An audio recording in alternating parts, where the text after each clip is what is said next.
Terve! Ollaan Liesjärven kansallispuistossa aivan Hämeen eteläosissa, Hämeen järviylängöllä Tammelassa. Ollaan tässä perinnetilan portilla, Koveron perinnetila löytyy täältä ja lähdetään sitä kautta katsomaan tänne kansallispuiston poluille, miltä täällä näyttää. Mä oon pari kertaa käynyt täällä aikaisemminkin ja tää on kyllä tosi hieno paikka. Etelä-Suomesta löytyy myös tosi hienoja kansallispuistoja, niin kuin tämäkin. Just palasin Lapista, niin pikkusen on omituinen fiilis nyt olla täällä etelässä, mutta mä uskon, että tästä tulee oikein mukava retkiyö, ellei parikin yötä.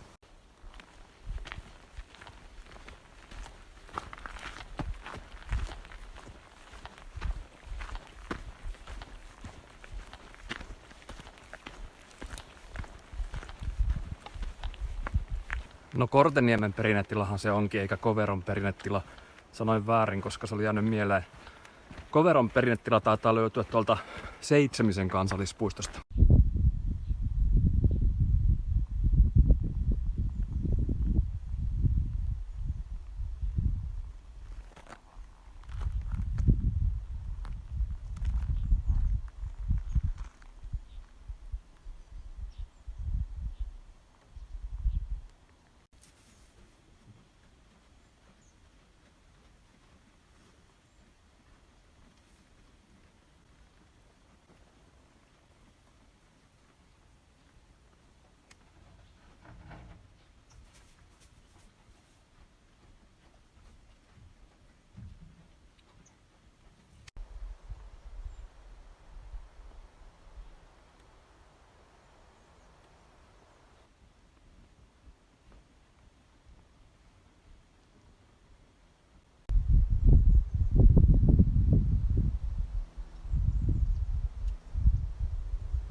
Suomi on aika matala maa, mutta joitakin tämmöisiä ylänköjä löytyy täältä Etelä-Suomestakin ja varsinkin Länsi-Suomessa tämmöiset on aika harvassa, mutta tää Hämeen järviylänkö on kyllä, tässä on ihan oma tunnelmansa.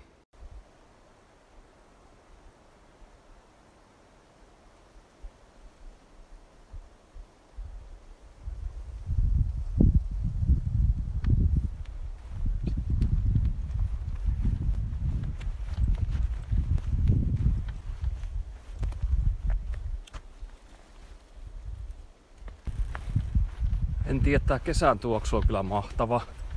Tällä viikolla olin tuolla Käsivarressa vaeltamassa ja siellähän on ihan mahtavat tuoksut. Jotenkin erilaisuudessaan tää etelänkin tuoksumaailma on kyllä, se virkistää mieltä ja kroppaa aika hyvin.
Nyt on aika hienoa jäkäläkangasta, voisi olla vaikka Lapissa. Jotenkin näitä ylänkö-seutuja leimaa tämmönen karuluonto ja se jotenkin ainakin itseä kiehtoo aika paljon.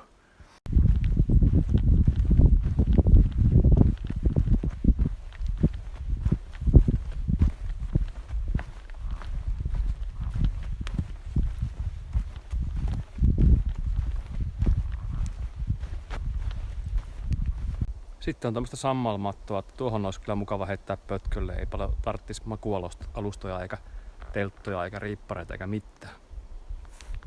Pieniähän nämä etelän kansallispuistot on, mutta ei sen tarvi antaa haitata, että Kyllä se kummasti sitä vaan pääsee semmoiseen metsän taikaan heti kun puiston rajojen sisälle astuu. Mut se melkein vaatii, että ei kuulu teitten kohinaa ja ei saa olemaan semmonen hetki, että on hirveästi porukkaa liikkeellä. Nyt täällä ei ole siis ketään, tai siis on tietenkin vaikka ketään, mutta tässä itse en ole polulla törmännyt vielä kehenkään, kun on tässä muutaman kilometrin patikoinut. Niin ihan mahtava tunnelma kyllä.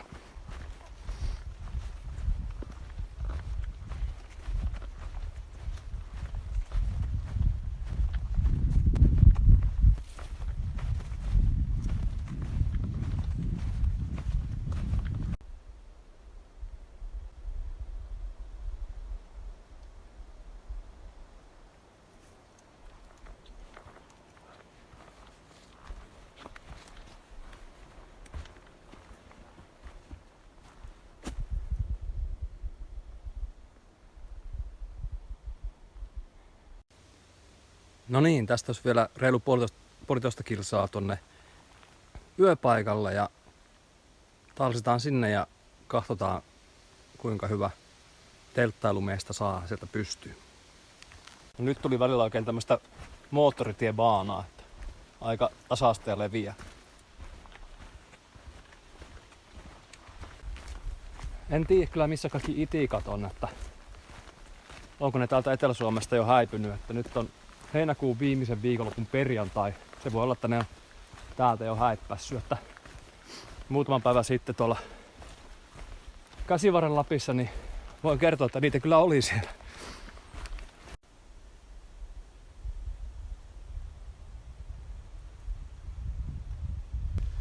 No niin, nyt on tähän Savilahden telttailualueelle saavuttu ja teltta saatu pystyyn. Näkyy tuossa takana. Pikkusen tuommoiseen mäkiseen maastoon jouduin se pykäämään, mutta ihan hyvä siinä, kun nukkuu jalat alaspäin ja pää ylöspäin ja pehmiä mätää siellä selän alla, niin mikä siinä. Tää on aika hienolla paikalla tässä ihan Liesjärven rannassa, tämmöisen niemen nokassa. Käännetään kamera toisinpäin, niin näkyy.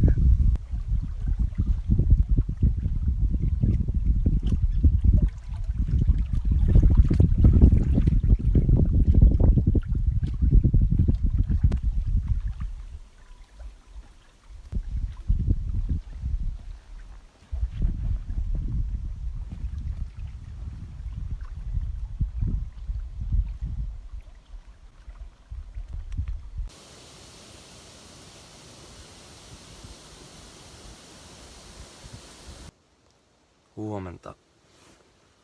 Aivan ok unet tuli tässä näin, että villasukat olisi saanut olla mukana. Pikkusen oli vilunen yöllä, mutta Suomen kesähän on, se on tämmönen monesti.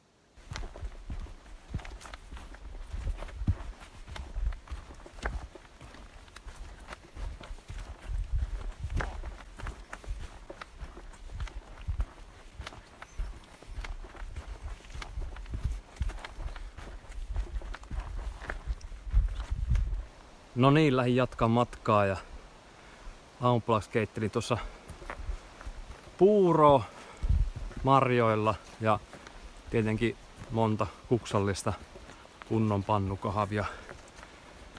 Tää Liesjärvi on kyllä sillä lailla kans mielenkiintoinen, että tässä on Torronsuon kansallispuisto käytännössä aivan vieressä ja se Torronsuo on kyllä sitten semmonen paikka, että jos vaan ikinä on mahdollisuus sulla siellä käydä, niin käy ihmeessä. Se on aivan poikkeuksellisen hieno suoalue, valtava suo. Etelä-Suomesta ei mistään muuta löydy semmoista. Todella syvä suo ja siellä menee hienot pitkosreitit sen suon halki. Sitten siellä on lintutorni tai semmonen näkötorni, mistä voi katsella kauas kantautuvia maisemia sen suoalueen yli. Ja tosiaan, vaikka siellä ei ole yöpymismahdollisuutta tai yöpaikkaa, niin tää Liesjärvi on tässä niinku melkein kyljessä kiinni.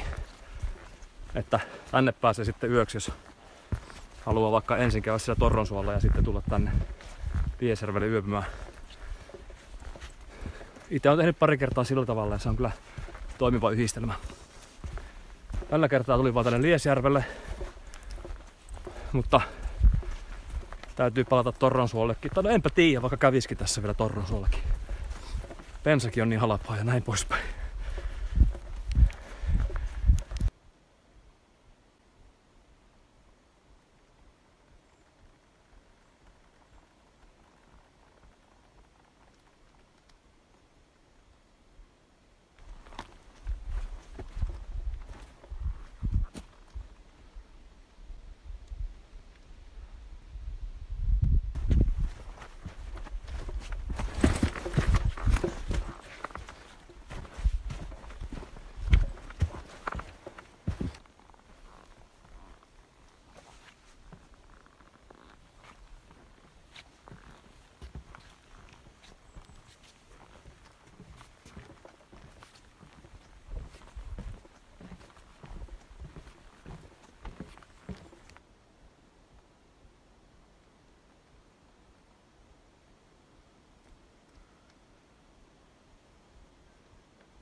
Se piti vielä sanoa tästä Liesjärvestä, että vaikka täälläkin on kesäaikaa ihmisiä kyllä liikkeellä paljon, niin ei tämä ole läheskään niin ruuhkainen kuin Nuuksio tai Sipoonkorpi näistä etelän kansallispuistoista.